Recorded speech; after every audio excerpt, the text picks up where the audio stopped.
What is up, everybody? It is Alex from Heavy New York calling from the altar again, and this time we are here with Caleb and Jake of the Almighty Gideon. It is great to be able to talk with you. Thanks for being here. Thanks for having us, man. Yeah. Anytime, man, anytime. Thank you for some more kick ass new music to grace us in 2023. More Power, More Pain coming out March 17th of this year. Was there sort of like maybe a preconceived vision of what you wanted this album to sound like? Was the intention to sort of like pick up where you left off after Out of Control, or was this meant to kind of like signify a new beginning for Gideon? I think it's being in the moment with things. Really, it was it kind of touches on where we were after Out of Control. And kind of like, I mean, it was right when COVID happened, so it was just kind of I wouldn't say a new beginning, but just kind of like, I don't know, COVID kind of stemmed a lot of the ideas and thoughts from this and like, for sure, put us in a new mindset of things, yeah. Yeah. One reason why I consider this interview to be very special is because I was actually supposed to interview you guys. I believe it was on the Devil Wears Prada We Came as Romans tour in 2019. Right before COVID. Yep. I was supposed to interview you guys at the Brooklyn gig that day, and you guys were one of the first interviews that canceled. So this is an interesting way to make up for lost times, actually. Oh, I'm glad we can make it up, yeah. Yeah, definitely. For people who haven't heard this album yet, do you feel that the first three singles that we heard so far, such as Take Off, the title track, More Power, More Pain, etc., is a good representation of this whole album, or is that just scratching the surface of this album of what's to come?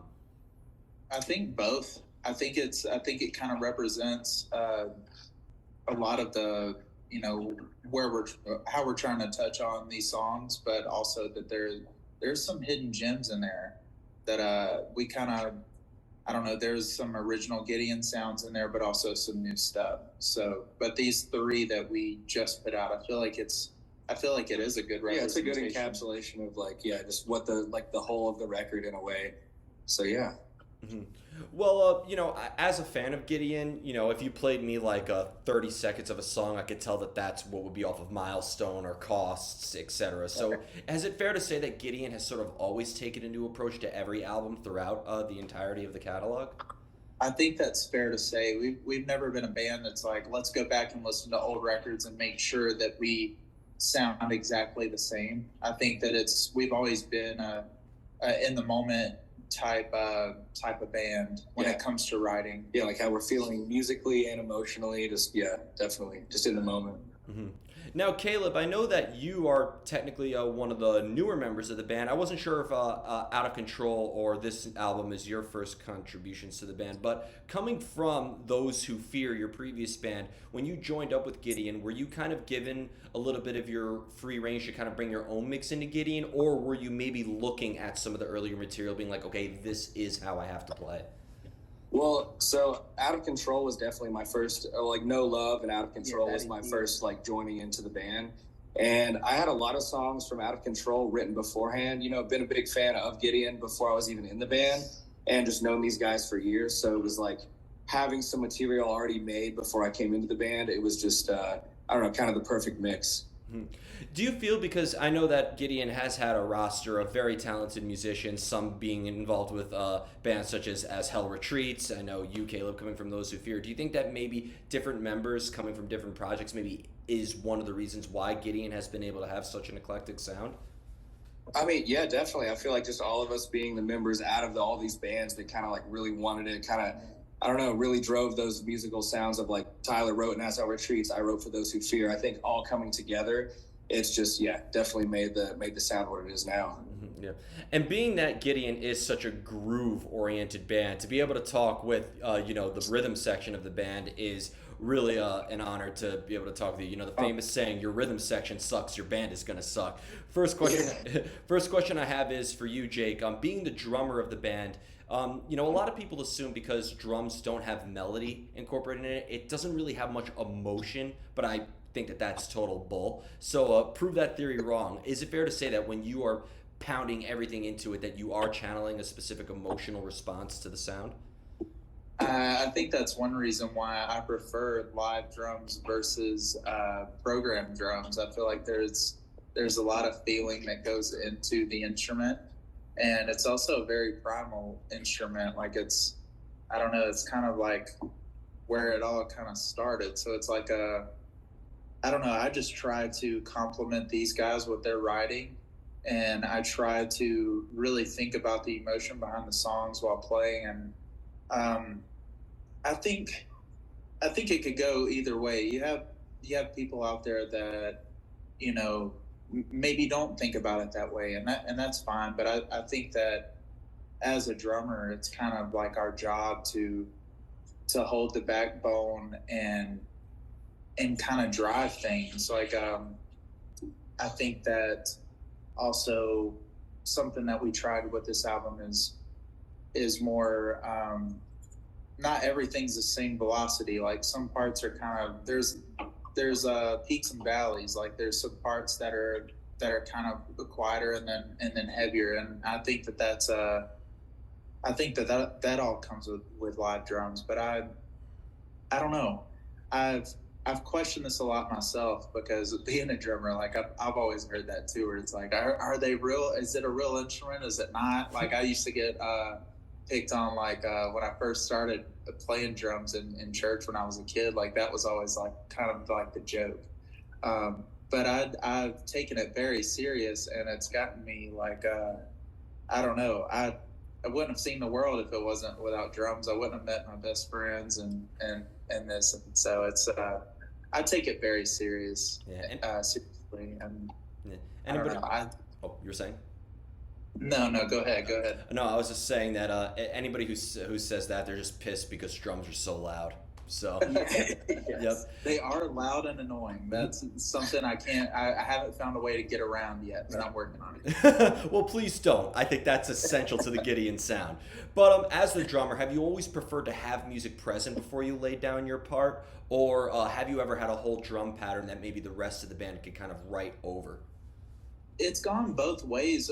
We were talking about this the other day. A lot of our songs are written very differently. Some of them have started with lyrics, thinking of lyrics and melody first, and then everything kind of goes around that. There have been a lot of times, though, where if I know that the guys are thinking of a riff, if a riff has already been set there, I have that riff in my head constantly playing and constantly thinking of like fills that would complement those riffs. I think that's key to good drums in a song. Is it kind of gets lost if you're just playing fills that are just there to where people can hear the fills that you have to offer. I think that it makes it a song whenever it's cohesive. Mm-hmm. So I really try to focus on the riffs while writing the fills and try to write them accordingly. Like a lot of the same accents and things like that. If that makes sense. It seems like the fills are almost kind of like the glue that hold the whole pattern together. Yeah, definitely. Yep. Thank you for saying. Yep. Now, Caleb, being the bassist of Gideon, I'm sure everybody has heard their fair share of terrible and cruel bass player jokes back in the day. It's almost essential joining a band. But, being that the bass has both of an emphasis on rhythm and melody, have you two ever had like a whole bass pattern written that the band would write according to? Or have you always been more focused on kind of like playing to accommodate to Jake's rhythms or the riffing style, etc.? I definitely feel like when it comes to I stick to the, what the drums are doing, we like to stick together on those kind of things. But a lot of times, there's definitely been the song Sleep, it started with a bass riff, so there's sometimes that comes as the first thing. But a lot of times, I play guitar too. I write a lot of the guitar riffs. And so it'll come out of I don't know, not wanting to play the exact same thing as guitar all the time, kind of wanting us all to be playing something that's a little different, but where it fits together, So, yeah. Yeah. Mm-hmm. Well, when it comes to writing the material together, every time I ask an artist how the making of a record was, I was said this year, we all collectively came together, and it was but I don't buy that. All right, you're in a band with 4 to 5 guys, you're writing a dozen or so songs, there'll be plenty of disagreement here and there, but could maybe different opinions or everybody in the band feeling differently maybe actually help enhance the contrast of the sound that you bring into the material? No, absolutely. We all have really, really strong opinions, I feel like. And no one I really feel has a bad opinion, So it's just all of us. A lot of times it's one of us will come to the table with a riff or with a drum part or anything. And it's just very much, we're very just opinionated with it. So we're just very strongly we'll let each other know if, like that sucks or this is great. And I feel like that really helps build everything we're doing for sure. And it's also cool, if I can add to that, like, I think it's really cool to see how the song ends. Like after we record it versus the demo, I think that kind of shows like the different styles of the band. Cause like Caleb could bring like a full song to us, and then but by the time we all get done recording it, it's cool to see like where it ends up because of all the different like what we all have like very similar influences, but there's also like everybody has like that thing, our little special taste. Yeah, that thing that they want to add to it, that little salt and pepper on it. So it's I don't know. I love to hear like after lyrics and everything are added to it. It's like it's really cool, a cool journey to go through with this band. I feel like is the demos versus like how it ends up. It's always really cool to like listen back to, and even going back and listening to the demos is fun. So it's I don't know. I feel like we're all good at shaking hands in this band and like and joining up together and making something like complimenting each other's ideas and everything. Yeah. Mm-hmm. Is it better? Do you find it easier to maybe write material or come up with ideas when you're all together as a band and you're all in the same room together, or isolation being such a great fuel for creativity, you all prefer to kind of like be alone in your own element when there's nothing between you and your instrument when cultivating ideas? I have a lot of intrusive thoughts. So like I feel like sometimes that gets in the way whenever we're all together writing, because we could be in the middle of a riff and it's like, okay, that the first idea brought to the table, we put it down, right? And it's like I'm really bad about coming back like 5 minutes later and being like, oh, this just hit me, we got to change this. And so sometimes I think it is better to at least have the original idea in solitude and then bringing it out. Yeah. And then it's like, okay, we can work through this together. I think it's really cool. Yeah. But we're trying to that's something we want to get better at is being in the same room together and just jamming and see what comes out. That's something we've talked about for a while, is because it's really cool to feel that. There's plenty of times during sound check and things like that where Caleb and I will just be jamming, and then Tyler will come in with like a lead or something, and it just sounds like we're like, man, we got to do this more. Like so many good ideas would come from this. So it is something we need to work on and get better at. But it's always so different whenever it's like, okay, these are the songs like we're gonna put on the next record, so they need to be good, versus like just being in a room jamming together. So I feel like maybe the stress of that kind of, I don't know.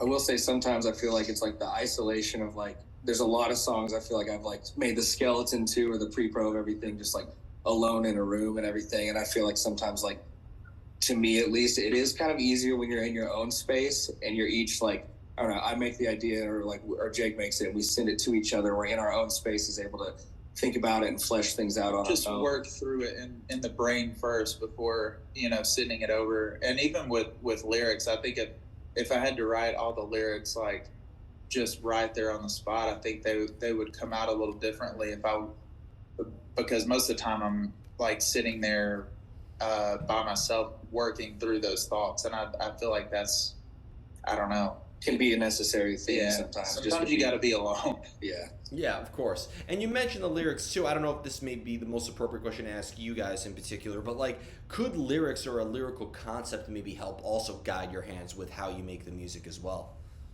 It does. A lot of times Caleb will send me a song and I'll try to feel like whatever emotion comes from that. A lot of times I'll ride off of that. Even down to like the demo names, like he'll send me a demo and just the name alone will strike a lyric idea. So just go ahead and like start there, any kind of inspiration helps. But I mean, in the past, like Champions, for example, I wrote that song completely. It was finished lyrically before we even started with music. So it's gone back and forth over the years. It's something I kind of want to play with a little more as we go on. But like I said, like we do things so one song could be completely written completely different from the next. We don't really have like a formula that we stick to every single time. But I do love that it's like that it's us. Like regardless of how it starts and how it's finished, it's us. And I think that that's important because I feel like we're very honest with our music and we get across like almost like this mutual emotion through the song that we're all feeling. And I think that that's key.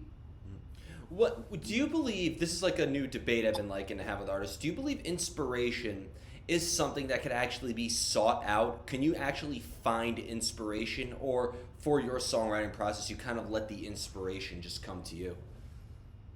I think a little bit of both. Yeah.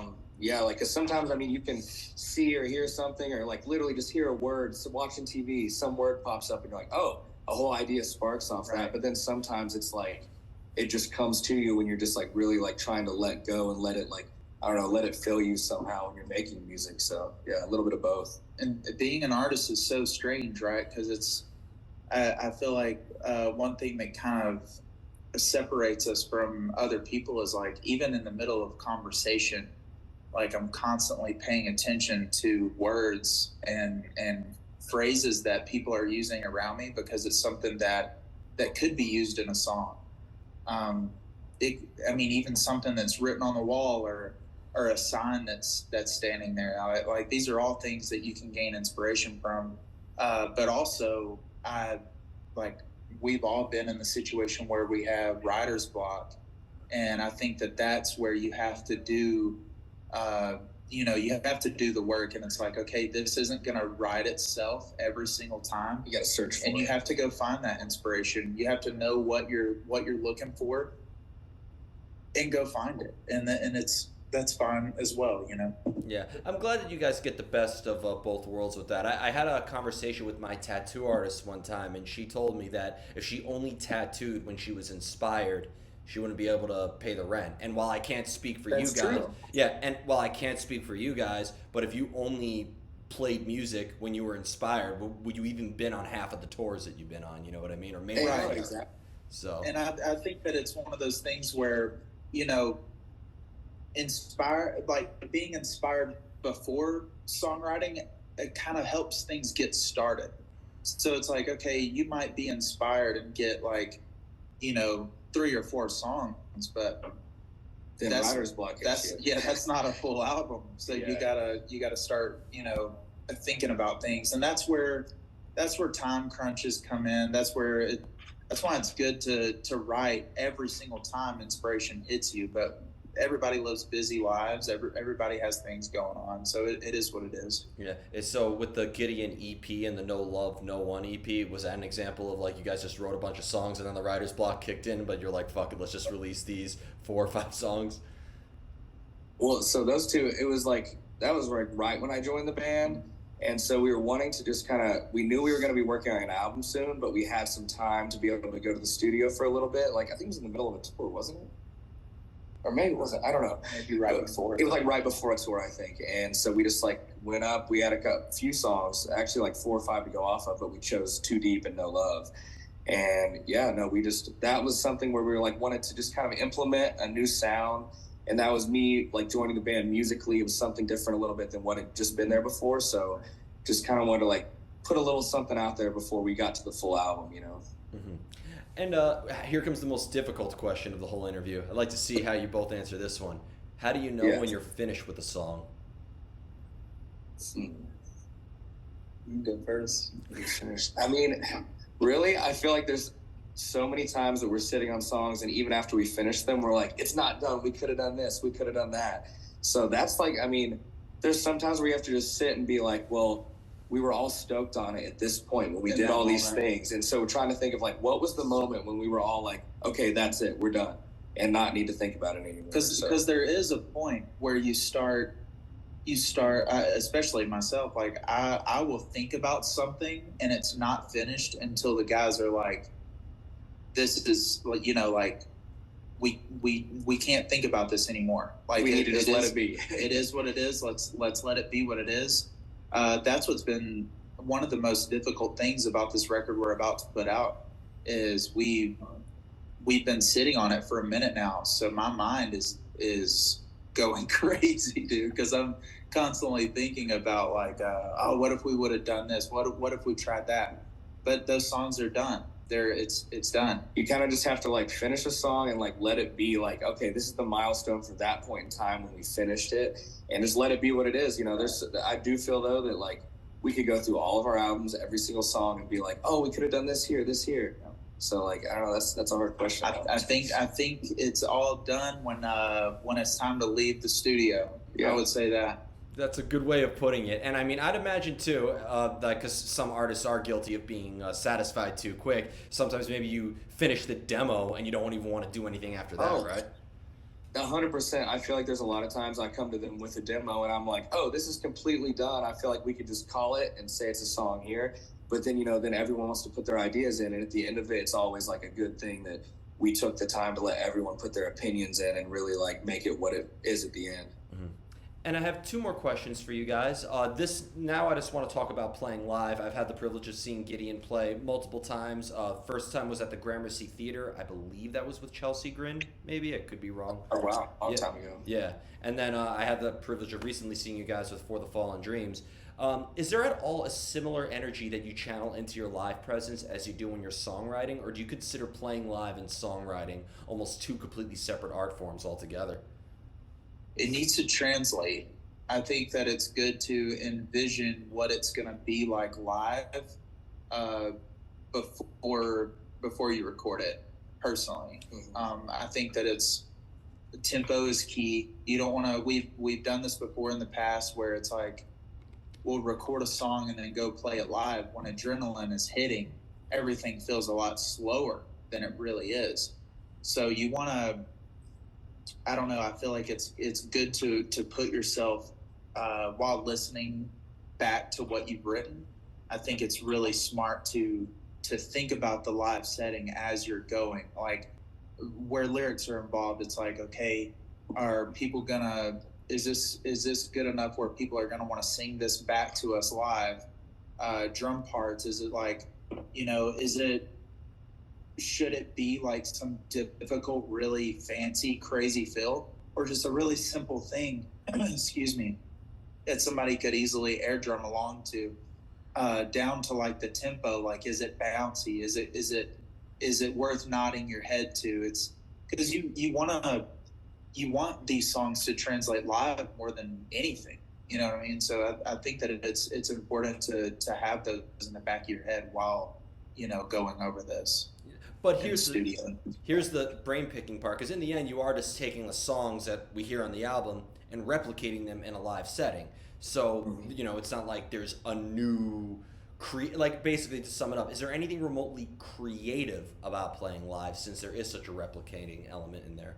There are some things that we add live. Yeah, we can all kind of like do a little of our own thing that's different than what we did on the studio. Sometimes there's things that we'll be playing it live, like months after we've put out the songs, and then we start doing this little thing that's a little cooler sometimes than what we thought was on the actual song, and we start doing that. So there's definitely a different energy live than like recording in the studio and stuff, because once again, like you make the song, it's that point in time, you've recorded it, it's done. But live, you continue to be thinking about what you can do with it, and like, oh, he might do like a little different fill, or like Dan might say something a little different in the lyrics, just to be fun live. And so, like, I might add a bass slide in random parts just because, so it's like definitely a different energy live than in the studio. I feel like I will say it's you're still able to add your creativity like through the live setting. For example, in Sleep, there's like a little section of the song where it kind of dives down, and there's this sub beat going on like right before the chorus hits.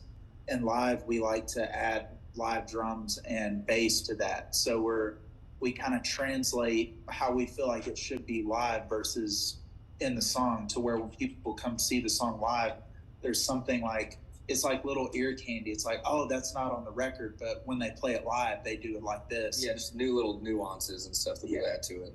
And to add that and to top this all off with the interview, because Gideon has played with a variety of different bands, and you've also played at a variety of different venues. When I saw you on, I'm confident it was the Chelsea Grin tour, but when I saw you on the Chelsea Grin show, there was a barricade at the venue, stricter security, the venue was a little bit bigger, but recently where I saw you at the Meadows, I mean, there was just as many people on the stage as there were off the stage. It was pretty insane, and you had to watch your ass everywhere before you busted your ass, which I thought was awesome. So do you think that depending on the type of tour package that you're on and the type of venue you're playing, that brings a whole different type of Gideon experience as well? Yeah, I think I'd say so. I think, like, especially in these smaller, intimate settings, it's like, I don't know, you don't have this space between you and the crowd. Dan can hold out the mic and, like, someone can sing along and stuff. There's a lot of different, like, I don't know, sometimes the energy really is different, like a room of 10,000 people compared to a room of, like, 100 people, It's a lot different to be able to play in front of those crowds. And, like, sometimes when it's more intimate, I don't know, it feels like it brings out this different energy. I don't really know how to explain that, but it's definitely a different vibe. I feel like you just have to know how to play the room too, and I feel grateful that we've done so many different types of tours over the years, because it's given us a chance to experience those different settings. Because you have to know how to play in front of, let's say you're at a big venue with a barricade, tall stage. You have to know how to work the crowd differently than if it's no barricade. You're right there up next to people. It is a different energy, but it all like comes down to like how you perform in those different situations and different environments. I feel like it's, I don't know, trying to give people the best of what you got, no matter where you go, I think is important. And also trying to, like, you feed off the energy of the crowd sometimes, but also trying to play a show where it's like with the same energy you would in front of 10,000 as you would in front of 10 or 100, whatever it is. Just got to make it the same. Try and make it similar each way, though. Definitely. Play every show like it's your last. Of course. I could tell that you play with that in mind. And again, I could see you play with like a Whitechapel or a Chelsea Grin or a Suicide Silence, but I could also maybe see you play with like a Code Orange or maybe a Hatebreed or a Killswitch Engage. I could see you on a Gojira or even Cannibal Corpse tour. I think really you have the sound that could appeal to multiple audiences, and with the different types of audiences is going to be a completely different Gideon experience. Right? Yeah, definitely. Yeah. So before we go, I want to thank you both so much for your time. It feels so good. I think this is the last interview that was canceled because of COVID that I got to make up. So finally I think now I can finally close the interview cancellation COVID chapter. But hey, I'm glad I get to interview you now because this new album is incredible, and it was great to be able to talk with you at this time. Just More Power, More Pain coming out March 17th. Is there anything else with Gideon that you would all like to promote, if you're allowed to say, of course? I mean, we got some festivals coming up this summer. March 17th, the album's coming out. Hell yeah. And it's gonna be it's gonna be a ride.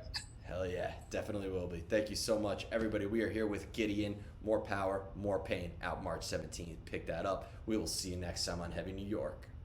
Thank you for having us. Thank you, brother.